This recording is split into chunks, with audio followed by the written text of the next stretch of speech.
Салам, мен Айлита Желдеңова. Сайт түзүү учурунда бизге PHP деп аталган термин абдан көп кездешет. Бирок бардыгы эле бул жөнүндө так маалыматка ээ эмес. Андыктан келгиле бул терминди түшүнүп, IT дүйнөсүнө болгон дагы бир кадамды алдыны көздөй таштайбыз. Даярсыздарбы? Анда кеттик.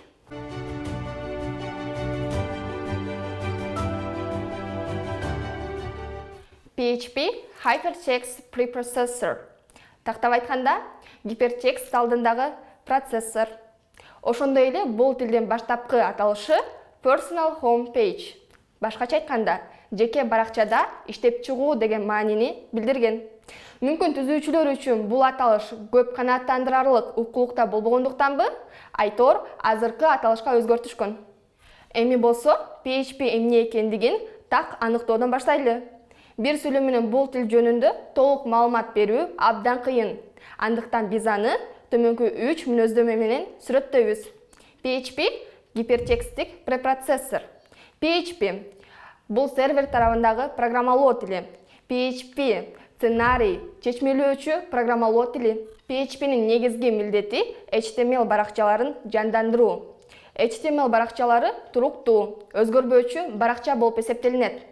Тактап айтканда, бул баракча түзүлүп, сайтка жүктөлгөндөн кийин баракчага кирген сайын браузер аны каалаган колдонуучуга өзгөрүүсүз көрсөтөт дегенди билдирет. Бирок туруктуу деп эсептелген веб баракчалардан валютанын курсу, эртеңки аба ырайы жана башка ушул сыяктуу туруксуз өзгөрүүчү маалыматтарды дагы алабыз. HTMLдеги дал ушул өзгөрүп туруучу маалыматтарды көрсөтүүчү милдетти PHP аткарат. Кантип жана кандайча?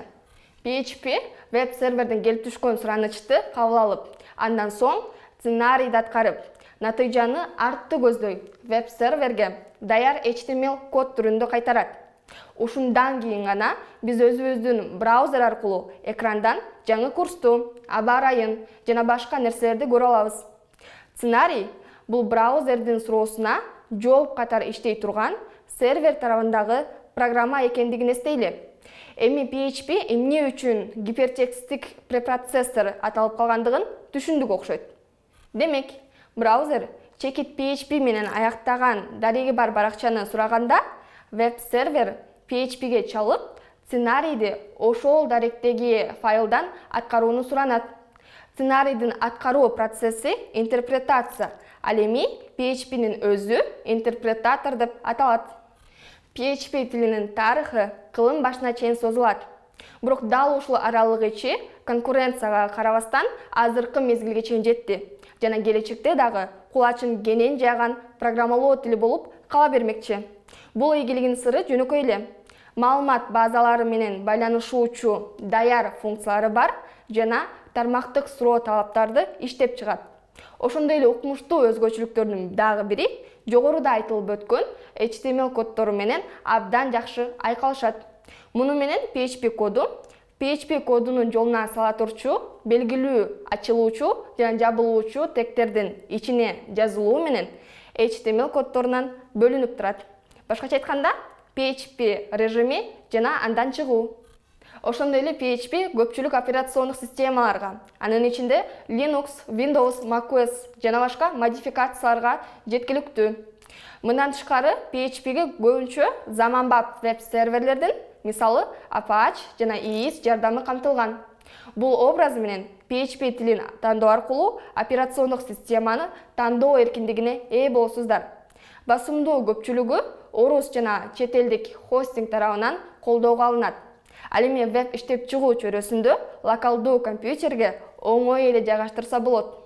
Көпчүлүк PHP функциялары интуитивдүү түрдө түшүнүктүү жана кирүү босогосун көрсөтүп туруучу ыңгайлуу жазуу формасын колдонушат.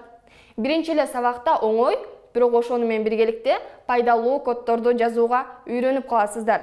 Эгер албетте HTML жана CSS-ти билүүнү эске алсак.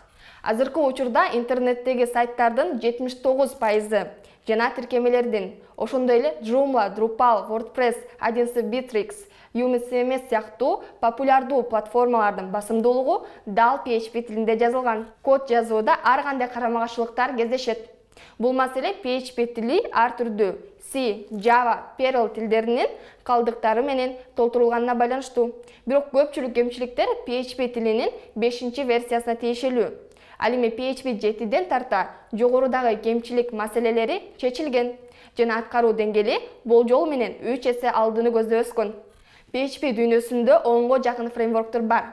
Жана алардын эң эле популярдуу болуп саналгандардын бири Laravel. Бул фреймворк түшүнүүгө оңой жана аны менен иштөө жагымдуу болгон өзүнүн элеганттуу синтаксиси менен белгилүү. Laravel'де PHP тилинин көптөгөн негизин эрежелерин үйрөнбөстөн жумушту дароо баштоого болот. Анткени колдонуучунун аныктыгын текшерүү, башкаруу сеанстар, кешке сактоо сыяктуу функцияларга дароо мүмкүнчүлүк аласыңар. Ошондой эле Laravel'де дагы жогорку масштабтагы тиркемени түзүүгө мүмкүндүк берчү. Башка тараптагы, мисалы Amazon Web Service сыяктуу библиотека жана платформалар менен кемчиликсиз бириге алат. Демек, Laravel жогорку активдүү жамааты менен мактаналат десек болот. Башкача айтканда, бул жакта түшүнбөстүктөн жардам издөө же окуу куралдары жөнүндөгү маселе эч качан көйгөй болбойт дегенди билдирет. Жыйынтык чыгаруу менен дагы бир жолу кайталап айткым келет. PHP дали азыр программалоо тилдеринин арасынан эң популярдуу жана шартсыз түрдөгү лидер тили.